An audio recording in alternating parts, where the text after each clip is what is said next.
আসসালামু আলাইকুম রহমতুল্লাহ বরকাত। প্রিয় দর্শক, একটা সতর্কবাণী পোস্ট। ইদানিং আমি কিছু ক্ষেত্রে লক্ষ্য করতেছি যে অনেক প্রতারক চক্র সক্রিয় হয়ে উঠেছে। বলতেছে বাংলাদেশ সরকারে টাকা দিচ্ছে, ইউনিয়ন সরকারে টাকা দিচ্ছে, আপনারা এই করুন সেই করুন বলে আগে থেকে বিকাশে টাকা নিয়ে এটা আপনাকে ব্লক করে দিচ্ছে।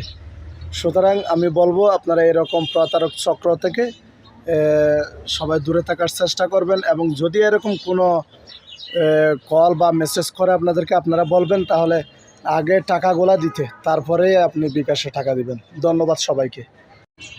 জীবনে সবচেয়ে অবাক করার মতো ঘটনা হলো আমার নিজের জীবন।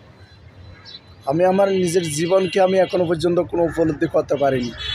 আমার সবচাইতে জীবনে বড় ঘটনা হচ্ছে এটাই, আমার নিজের জীবন নিয়ে। ধন্যবাদ সবাইকে। কিসের এত অহংকার, কিসের এত দাপট দেখান আপনি? কয়েক সেকেন্ডের ভিতরে যে আপনি পৃথিবীতে বেঁচে থাকবেন সেটার কোনো গ্যারান্টি নেই, তার কোনো গ্যারান্টি নেই। সুতরাং কেন আমি বুঝি না আপনারা এত অহংকার করেন, এত দাপট দেখান। সুতরাং সবাই সাবধান হয়ে যাবেন।